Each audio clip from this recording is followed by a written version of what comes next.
ये फंक्शन किसी नंबर की एब्सोल्यूट वैल्यू को रिटर्न करता है।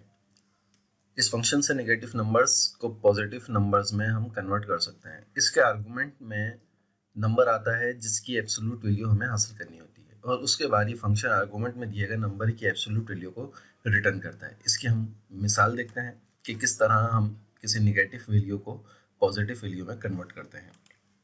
ये हमारे पास एक टेबल है जिसके अंदर डेटा हमने लिखा है और ये मुख्तलिफ नंबर हैं जो कि माइनस में और डेसिमल में और पॉइंट के साथ लिखे हुए हैं। यहाँ पे हमने ये फंक्शन में दोबारा आपके सामने लगा देता हूँ, इज इक्वल टू ABS, और इसी को जो है वो सब में कॉपी कर देते हैं।